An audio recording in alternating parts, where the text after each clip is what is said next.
एक दिन आपकी सारी सच्चाई ना आपके बेटे के सामने जरूर आएगी। और आपको क्या लगता है माँ जी, अगर आप मुझे किसी से मिलने नहीं दोगे, बात नहीं करने दोगे, तो क्या मुझे कोई बचाने नहीं आएगा?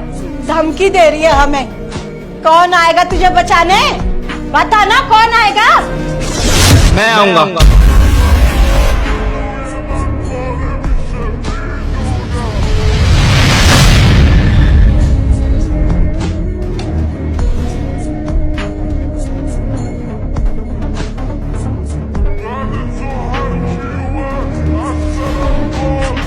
अरे जतिन बेटा, तू तो 2-3 महीने बाद आने वाला था ना, अचानक कैसे आ गया?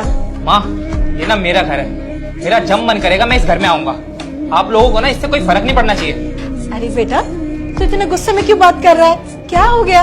अच्छा, आप दोनों मेरी दीदी को मारोगे, पीटोगे, उस पर अत्याचार करोगे, तो क्या मैं गुस्सा भी ना हूँ? अरे बेटा, तू कैसी बातें कर रहा है? अरे तेरी बीवी अकेले कपड़े सुखा रही थी तो मैं तो उसकी हेल्प करने के लिए आई थी। अच्छा माँ, ऐसे हेल्प की जाती है? वो महारानी, बाल्टी को ना पकड़ के रखियो और कपड़ा डाल। अगर तूने बाल्टी नीचे रख दी ना तो तेरा बहुत बुरा हाल करूंगी मैं।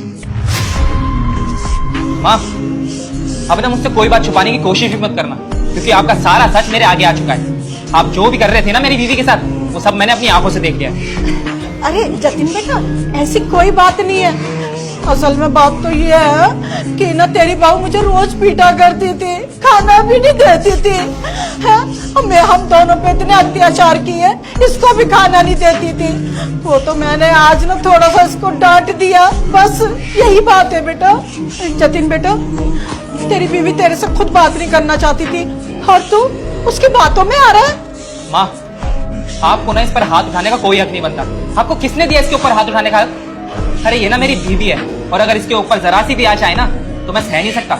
और क्या कह रहे थे आप कि ये आपको रोज मारती पीटती है, आप पर अत्याचार करती है, पर आपके चेहरे पर तो कोई निशान नहीं आ रहे। और इसे देखो, आपने कहा कि इसको आपने आज ही मारा है, उसके निशान देखना जरा चेहरे पे। और छोटे तुझे गांव से मैं शहर में इसलिए लेकर आया था कि तू अपनी भाभी पर हाथ उठाए। अरे तुझे शर्म आनी चाहिए। तो शर्म आती है तुम दोनों को अपना कहते हुए। अरे मैं तेरे को गांव से शहर में इसलिए लेकर आया था कि तू शहर में आकर पढ़ेगा, लिखेगा, अपने पैरों पर खड़ा हो जाएगा, लेकिन तू क्या कर रहा है यहाँ पर? और माँ, ये तो नादान था, पर आप तो समझदार थी, कम से कम आप तो ये गलती नहीं करती। जतिन बेटा, मैं तेरे से माफी मांगती हूँ, मुझसे गलती हो गई। आज के बाद ना मैं बहू के साथ ऐसा कुछ नहीं करूंगी, मैं उसे अपनी बेटी की तरह बना के रखूंगी। देखो माँ, आप ना मेरी माँ हो, इसलिए मैं आपको माफ कर देता हूँ। पर हाँ, मेरी एक बात का ना हमेशा ध्यान रखना, अपने पुराने ख्यालात के साथ ना जीना छोड़ दो। अरे क्या आपने ये दहेज की रट लगा रखी है? क्या करोगी दहेज लेकर जब लड़की अच्छी नहीं मिलेगी तो? आप मुझे एक बात बताइए, शिवानी ने कभी आपको कोई कष्ट दिया, कभी परेशानी होने दी? अरे तो आपको अपनी माँ की तरह प्यार करती थी, पर आपने इसके साथ क्या किया? आपने तो इसे बहू तो छोड़ो, बेटी भी नहीं माना।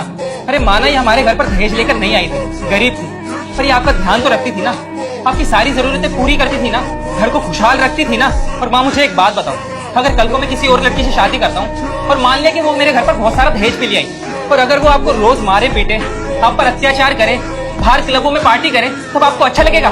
खैर छोड़िए माँ, मैं ना आपसे बहस ही नहीं करना चाहता। शिवानी मेरी बीवी है और मैं इससे बहुत प्यार करता हूँ, और मैं इसी के साथ रहूंगा। आपको जो करना है वो कर लीजिए, और अगर आपको हमारे साथ रहना है ना तो रह सकते हो, वरना जा सकते हो।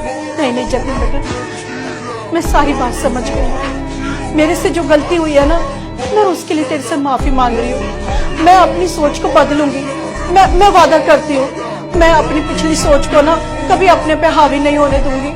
मैं आज के जमाने के साथ चलूंगी बेटा, तो मुझे माफ कर दे। आज के बाद ऐसी गलती नहीं होगी। बहू, तू भी मुझे माफ कर दे।